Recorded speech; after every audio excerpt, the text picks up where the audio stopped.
Good afternoon, everyone, and welcome to the May 19th, 2022 Planning Commission meeting. We'll call it to order at 1 p.m. Ms. Fennessy, can we get a roll call, please? Thank you. I'll go ahead and start roll call. Chair Escobedo, Here. Vice Chair Bonderson is absent. Commissioner Bauke, Here. Commissioner Higgins, Commissioner Lodge, Here. Commissioner Wardlow, Here. and Commissioner Wiscom. Here. Thank you. We have a quorum. Thank you, Ms. Fennessy. We'll move on to preliminary matters, and we'll start with 2A, requests for continuances, withdrawals, postponements, or addition of X agenda items. Ms. DeBus, do we have any? Thank you. Chair Escobedo, we have none. Thank you. And 2B, announcements and appeals, do we have any? Yes, I did want to make one announcement that on Tuesday, the City Council voted 6-0 to move forward with the 8 proposed goals for the housing element update. And they also asked to work closely with staff as we draft the housing element update before its public review period. Thank you. Thank you. And that takes us to 2C, which is comments from members of the public pertaining to items that are not on today's agenda. Do we have any speakers from the public? And I'm not seeing any, and I don't have any speaker slips, so we'll close out public comment. And we'll move on to our one and only item today, which is 3239 Cliff Drive, a proposal to construct a 2-story. Oh, yes. Before we close out public comment, Ms. Fennessy, did we get any written correspondence? Thank you. We did receive one general public comment from Cassandra Ensberg, and that was distributed to the commission prior to this meeting. Thank you, and thank you for the reminder. And now that takes us to our one and only item, 3239 Cliff Drive. It's a proposal to construct a 2-story, 3,620 square foot residence and 484 square foot detached two-car garage on a 60,751 net square foot project site. And it's here for a discretionary application for a coastal development permit. And who do we have from staff to give today's presentation? Thank you, Chair Escobedo. Kelly Broadison will be giving the staff presentation. Thank you. Good afternoon, Ms. Broadison.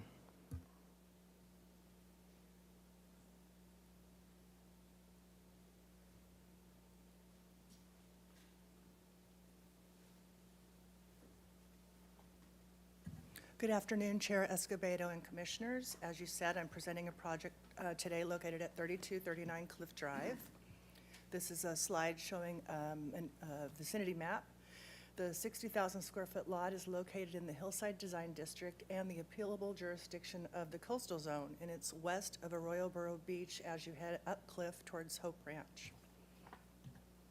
The proposed project includes construction of a 2-story, 3,600 square foot residence, a 484 square foot garage detached, a pool with a spa, sports court, and the associated landscaping, stormwater management improvements, a new septic system, and a solar photovoltaic system.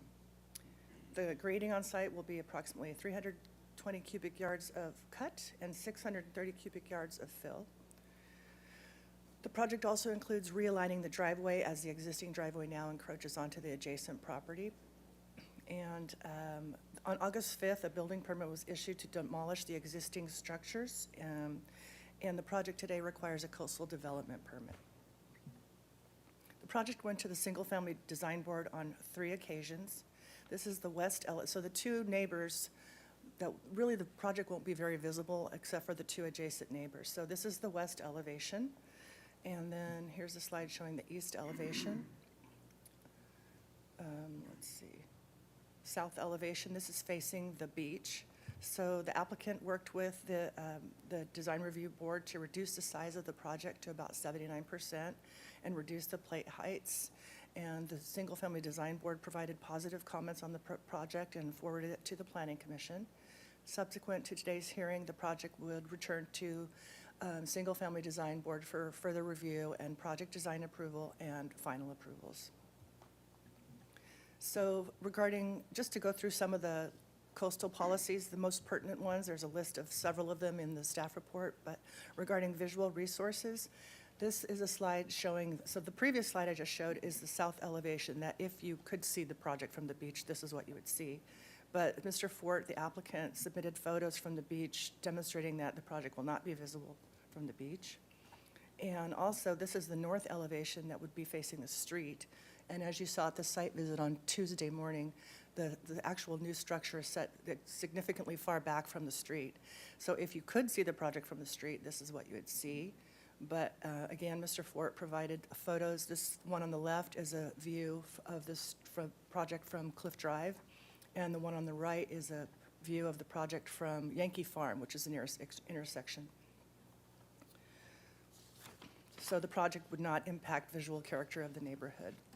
I don't have my notes. The bluff edge, so a slope stability analysis was prepared, and also by Braun and Associates, and also a geology report was prepared, and it showed that the required setback is 50 feet from the coastal bluff edge. And as you can see from this slide, no development is proposed anywhere near the bluff edge, and the project is set significantly back from that line. And then the project will be installing stormwater management improvements as required by the city ordinance, and they will be including installation of permeable pavers, gravel surfaces, concrete pathways with gravel joints, a green roof, and also utilizing planter box biofiltration and vegetated filter strips. And so this will improve the on-site drainage patterns and direct runoff away from the bluff edge, reducing the potential for erosion. So this slide here that I just showed was the south half of the slide, or the site, showing the bluff top side. And then this slide is the north half of the site, showing the street side. And then for tree protection and replacement, the project does require the removal of 10 non-native trees for removal. The tree protection measures are provided also for 2 coast live oaks that are to remain and that are in the vicinity of the new structures. And per an arborist report that was submitted, there will be 11 new 24-inch box trees to be replacing the trees that have been removed. This is the landscape plan, and you can see from this slide that all landscaping is non-native and drought tolerant. There will be limited watering per the coastal policies, and there's no irrigation, sprinkler systems, or in-ground irrigation, as is consistent with the coastal plan. And you have a larger vision, you have an actual hard copy of this in your packets that you can zoom in and see the actual trees that are proposed. The project was found categorically exempt from further environmental review under section 15303, which allows for new construction or conversion of small structures. And staff recommends that the Planning Commission approve the project, making the findings in the staff report and subject to the conditions of approval attached in Exhibit A of the staff report. That concludes staff's presentation, and we have the applicant team here with Mr. Steve Fort from Suzanne Elledge's Planning and Permitting Services to provide a presentation for the property owners. Thank you, Ms. Brodesson. Welcome, Mr. Ford. Yeah. Thank you, Chair Escobedo and Commissioners. Steve Fort with Suzanne Elledge Planning and Permitting. With me today is Melissa Turner from Design Arc, our architectural firm, Mark Shields from Design Arc, Scott Capps from EPT Design, Dale Weber from Ashley and Vance, and Kristen and Bob Raskoff, the property owners. I'm going to go through my presentation. I'll try not to be repetitive. I know I have some things that are similar to what Ms. Brodesson had. I did want to thank Ms. Brodesson, too. We appreciate the timing from being deemed complete to the time we came here to PC. It was relatively quick, and we appreciate that. And I think that speaks to this project being a great project. And there's not a lot of no controversy or like significant issues that we really had to hash out with Ms. Brodesson. I do want to point out that the green roof is no longer on the plans. It got removed basically for value engineering and to provide more room for solar facilities up there. Next slide, please. I might look over this way a little. Whoa, there we go, okay. Again, same building location, no impact to public views. We're not proposing any native tree removal. We're compliant with the bluff setback. We're consistent with the Coastal Commission established top of bluff, and then went through the 4-step process with Braun and Associates and Adam Simmons, our geologist. We did the slope stability study and then the erosion potential study, that 4-step process consistent with policy, I think it's 5.1-70. No modifications requested. We've been in touch with both neighbors on each side, and they both support the project. Very favorable SFDB comments, notably that they said we could come back for PDA and final in one hearing. And again, we're 79% of the FAR, and they really appreciated that at SFDB too. Next slide, please. Just an aerial of the location. That's the existing house that's since been demolished. It was demoed early because it was a bit of an attractive nuisance. There were people coming up there, camping out, doing whatever, and they decided let's put an end to that and take down the house and put cameras up there so we can watch what's going on. Next slide, please. The views that Ms. Brodesson already went through. This is just to show you the sort of the juxtaposition of the proposed house and highlight some of the existing hedges that are actually off-site. And we're going to backfill that on-site with a few new locations of hedges that I'll get to in a little bit. Next slide, please. I won't dwell on the elevations. You've seen those. Again, just reiterate, we have great comments from SFDB, and we're looking forward to going back there, hopefully in one hearing. Next slide, please. Then next slide. Just a view of the house.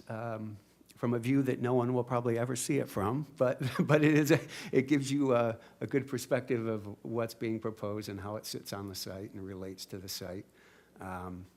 Just FYI, the 50-foot bluff setback is pretty much roughly with, would go right through where that sort of easily removable fire pit location is shown there. Pool on the right there. Next slide, please. That's the sport court. You can see some of the hedging that's proposed up the left side. The sport court is sunk into the site. The septic drainage field would be to the bottom right corner in that lawn area there.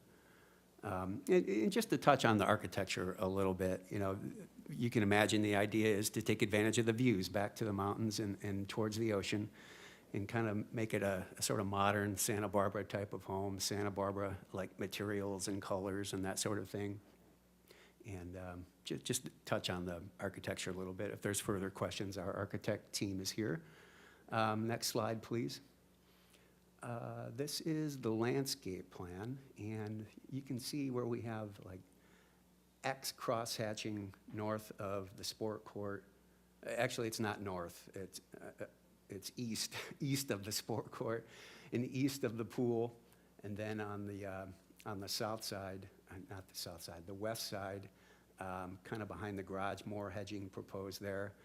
Oak trees are proposed as you come up the driveway to kind of bring that sort of oak woodland feel that currently exists to the left on the plan, kind of bring that up.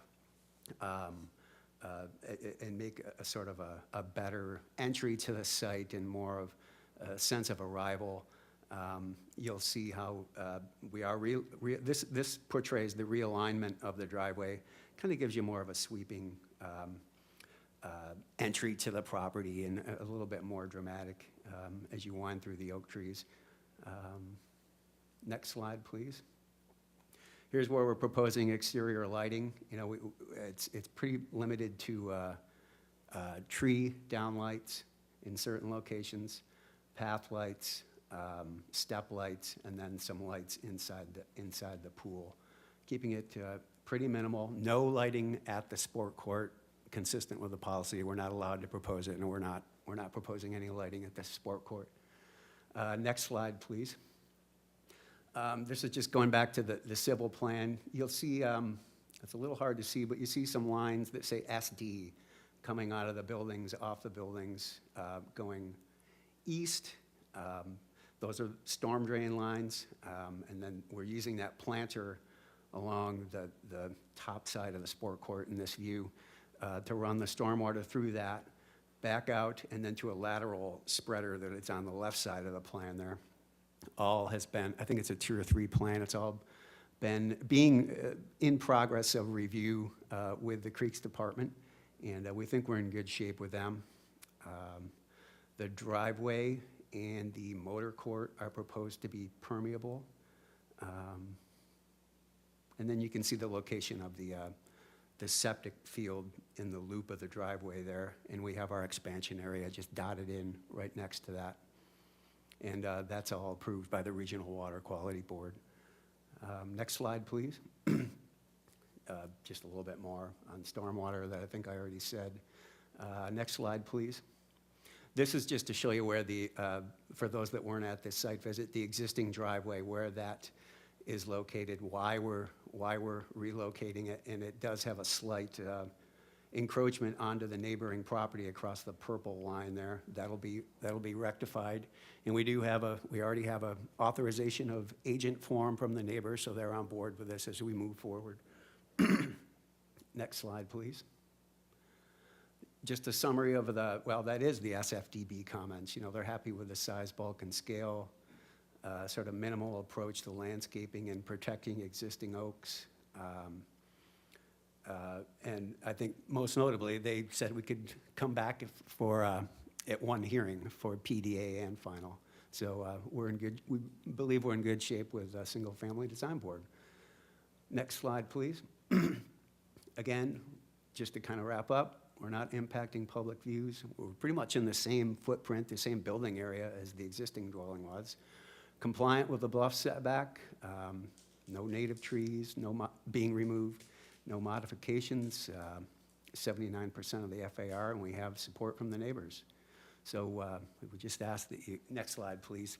Actually, you can go 2 slides. We would just ask that you make the findings for the coastal development permit and the CEQA exemption, and hopefully we will be on our way and back to SFDB. But we're here for any questions that you guys have, and thanks for your time. Thank you, Mr. Four. And with that, we will move on to public comment for this item.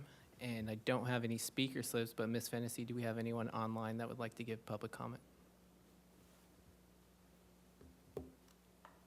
Thank you. If you would like to make public comment, please use the hand raise icon on Zoom. And at this time, I do not see any hands raised, so I'll hand it back to the commission. Thank you. And was there any written correspondence? There was no written correspondence. Thank you. So now we will move on to questions from the commission. Do any of my colleagues have any questions? Commissioner Wiscombe? Thank you, Mr. Chair. I'm sorry, I forgot to press the wrong button. Excuse me. Ms. Broderson, if you just go to slide 14, I just want to correct the record, I think, and also just ask you a very quick question, and then I'm done.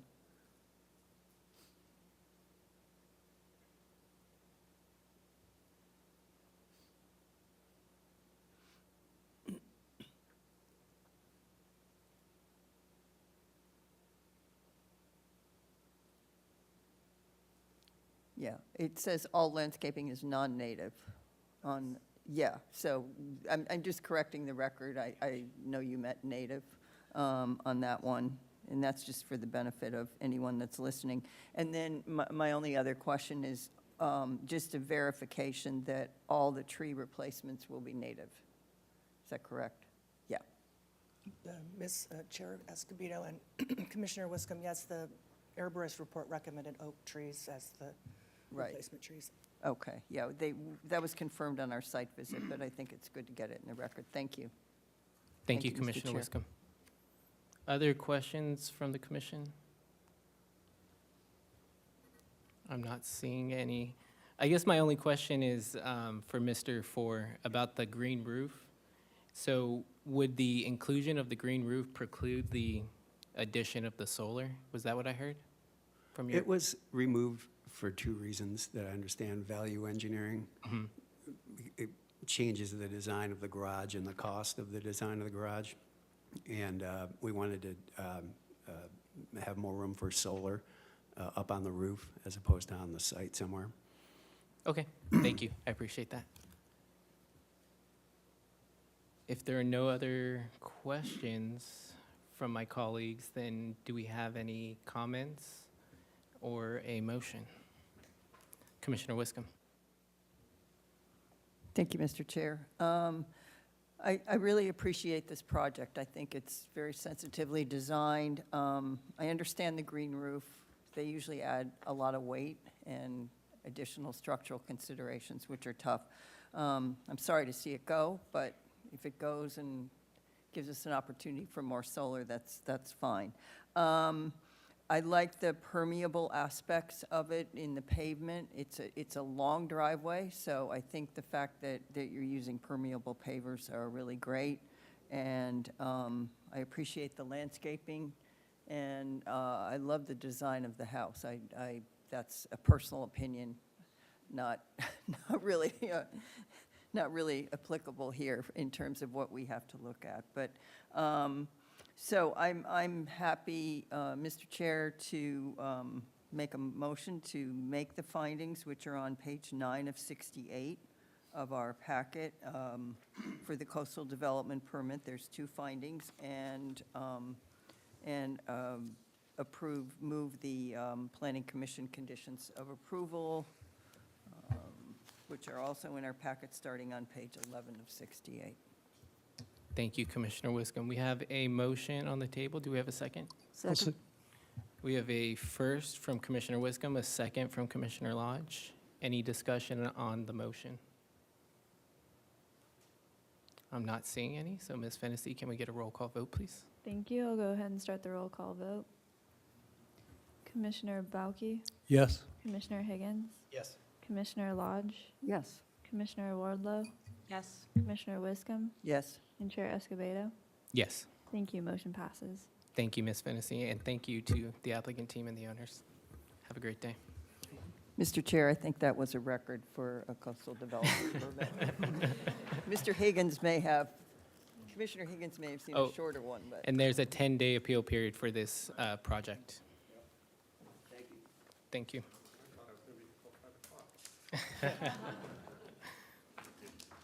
Sorry to disappoint. Your team did a good job. Yeah. So that is our only item today, and that takes us to our committee and liaison reports. Do we have a staff hearing officer liaison report? Yeah, Mr. Chair, yesterday, there was a really interesting project that was approved by the staff hearing officer for basically a multifamily project on the east side, Ocean View Lane, below the country club.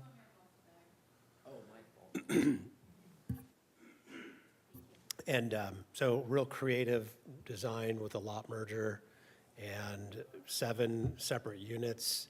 The review process was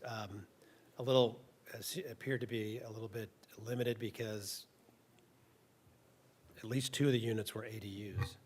So anyway, kind of an interesting process, and it looks like they really didn't have much of a hard time with ABR either. So that's my only update. Commissioner Higgins, do you have the address for that project? 8 Ocean View. Thank you. Any other committee and liaison reports? Commissioner Lodge? Thank you, Mr. Chair. I just want to add to my comments last time, the last Planning Commission meeting about 222 East Cannon Perdido. I was May 11th before HLC, and I didn't say that it will be coming to the Planning Commission, but for comments only because it's a smaller sized lot. Doesn't meet the required number of square feet to bring it to us for the planning decisions. So, but it will be decided at HLC. Thank you. Thank you, Commissioner Lodge. Commissioner Wiscombe? Thank you, Mr. Chair. I just wanted to alert everyone to a De La Guerra Plaza Revitalization Committee meeting, which is scheduled for Friday, June 3rd at 8:30 a.m. I'm not sure of the location at this point, but I'll have more details on that at our June 2nd commission meeting. Thank you. Thank you. Any other committee and liaison reports? Not seeing any. And with that, we will call this meeting over at 1:24. Thank you, everyone, and enjoy the rest of your day.